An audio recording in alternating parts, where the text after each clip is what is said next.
Hello, everybody. We're going to get started again in just a minute or two.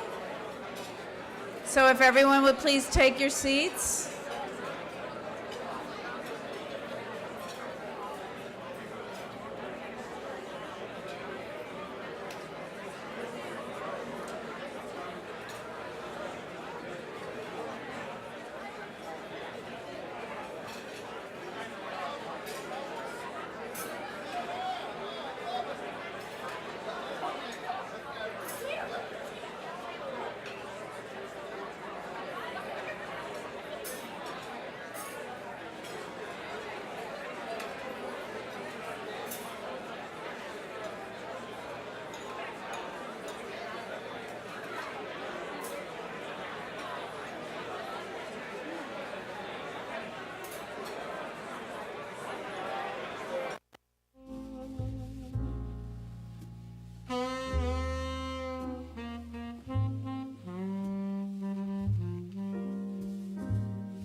Okay, everybody, we're going to get started again. Please take your seats.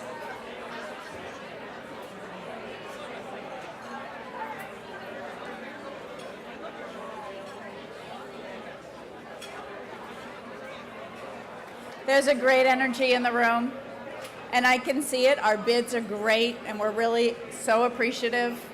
And there's a handful of grab and goes. We could use a few more to be purchased. Okay. For the second half of our evening, I'm going to talk about cancer. That's not a fun subject. I bet most of us know someone who's experienced that. They used to call it the Big C. Even today, it's not a club any of us would join willingly. But you have to think back to what it was like in the mid-'70s when cancer support teams started. Betty Ford, remember Betty Ford? While she was the first lady, she actually talked about having cancer. That was an incredible thing. She admitted to having a mastectomy. That started something that was really major. So while many couldn't even say the word cancer out loud, Gail and Arnold were busy building a team of professionals who supported the non-medical needs of cancer patients and their families. As Gail said, what intrigued me were the emotional and human aspects of the disease, suffering, and illness. Gail Lee was the first director of Cancer Support Team.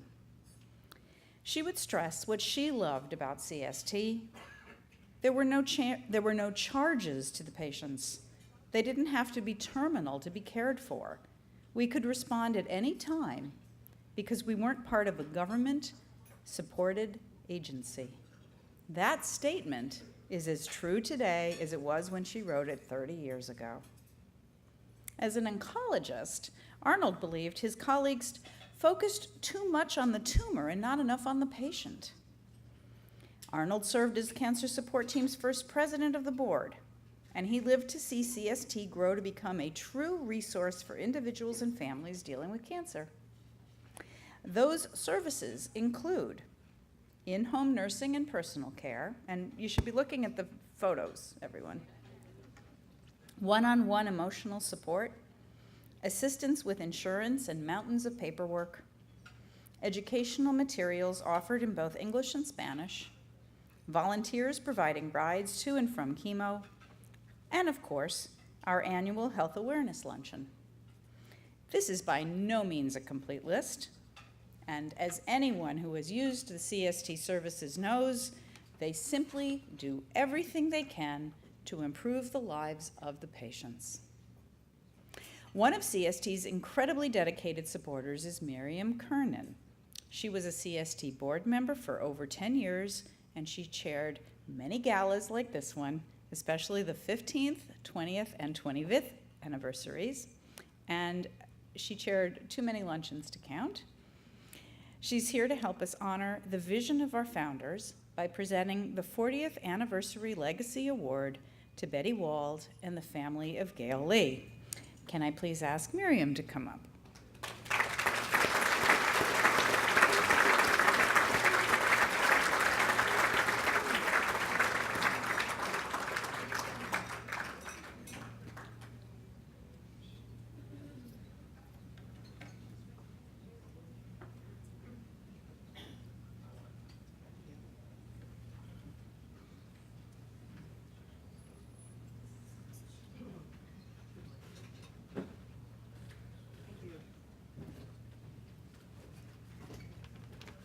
Ooh, very bright lights. 25 years ago, I chaired the Cancer Support Team's first ever gala to celebrate its 15th anniversary. And shortly afterward, Gail asked me to serve, to become a board member. And that is when I had the good fortune to begin to work with Arnold.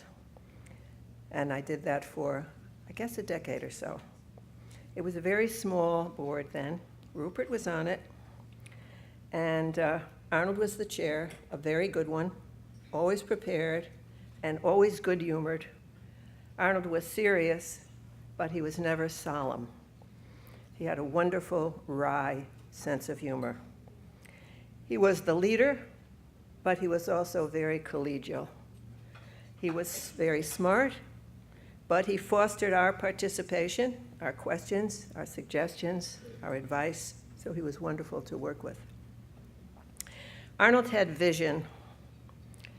He looked toward a horizon, toward a future for this team, for longevity for its mission, and he worked to achieve that mission. He saw the need to care for cancer patients beyond their illness. I always thought that his forward-looking, his striving toward a horizon, was metaphorically like his piloting his own plane, which I wish I could do.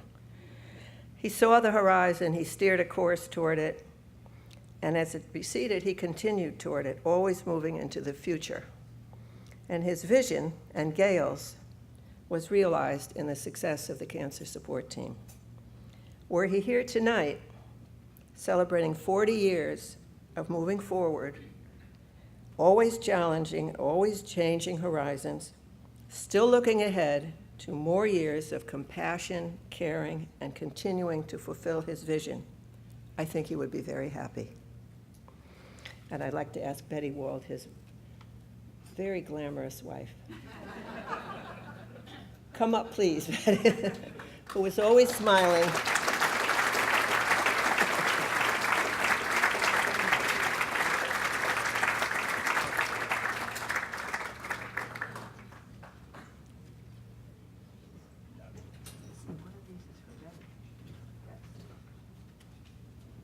Another one of these beautiful bowls. And this, Betty, is for you. This is beautiful. And it says very similar words to what we heard before. Cancer Support Team, 40th Anniversary Legacy Award, Betty Wald, May 3rd, 2018. Oh, that's lovely. Thank you so much. That's beautiful. So I told my daughter, Kathleen, who's here tonight, that I had 2 minutes to speak. And she said, well, that leaves 1 minute for tears. But I don't feel like crying.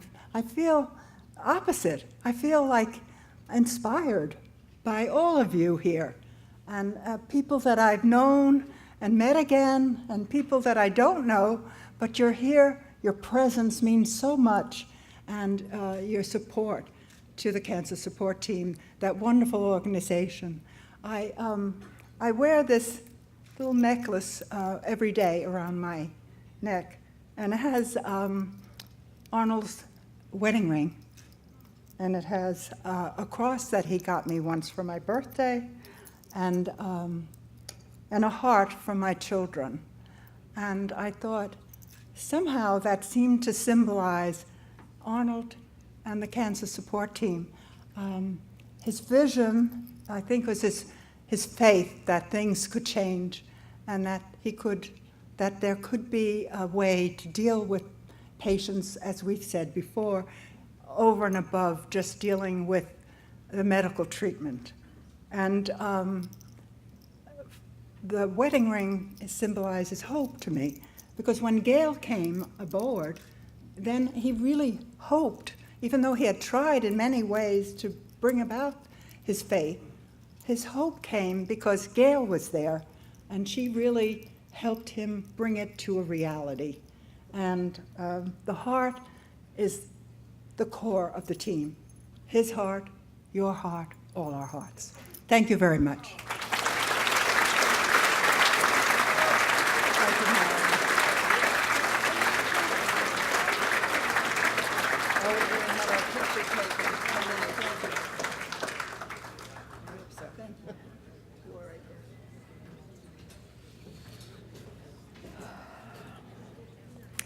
Gail Lee was a force. She was a very vital person, full of life, full of energy, and full of good deeds, and full of kindness and caring. And I think that's exemplified by the fact that of her chosen profession, that she was a registered nurse. In 1978, she was living a very comfortable life, established in Larchmont, the wife of John Lee, a basketball star from Yale, a very successful businessman, and of course the mother of 4 great kids, Lauren, Jocelyn, John, and Roger. And it was a good life. And anybody who knew her would say she was living a very good, solid, comfortable life. She would say that too, but she looked beyond that. She wasn't looking just at herself and her life and her good fortune. She was a very caring person. She cared for her family, she cared for her friends and their children. She cared for her church just a block away from her beautiful home. If she came to your party as a guest, she was a great guest. She was animated, she was interested in everyone else there. If you met her on Chatsworth Avenue, she'd love to stop and chat about you, about politics, about life, about the changing role of women, which she herself exemplified. And Gail was a fabulous hostess, hosting with John a warm, wonderful annual Christmas party that made so many people happy. It was beautiful. And I think a singular thing, Gail always hand-wrote thank you notes. That was rare, it's still rare, and I have saved some. She was all of a piece. All her energy and all her instincts led her to team up with Arnold to found CST, to care for cancer patients on the most human, individual level, and to support their families through this difficult experience of cancer. She knew what family meant and how essential it was to her and how essential their welfare would be to a patient. Arnold and Gail were a great team, and their creation thrives. It is an enviable legacy. But I imagine that if Gail were to be here to be able to tell us the legacy of which she is most proud, she would point to her 4 children. And I would like to ask them to come up now.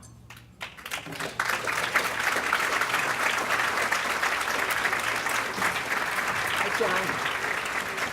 How are you? Good, how are you? All right. Good to see you. Hello, how are you? Oh, you're so, oh, thank you. Oh, you're so welcome. One more hug. 2 more hugs. Oh, thank you. Well, I hope it captures something. You're wonderful mothers. I have, if you're going to speak, you may not want to hold this, but we have 4. Okay. Crystal balls. That's yours, John. Maybe we'll leave it there if you need to. Okay. Jocelyn, Roger, you're going last. Ladies first. I'm used to being last. You're the baby, I was, right? I was a mistake. Thank you. Lauren and yeah, Jocelyn. And Roger. Thank you so much. Sometimes the last is best. You're nice to put it there. Yeah, last is best. Yeah, I say that because I was the last in my family, so it's a it's a little gift. self-interest. Every day is a on my gift. All right, we start. Okay, so just as an aside, so you mentioned my mother's handwritten notes. The kind of inside joke at home was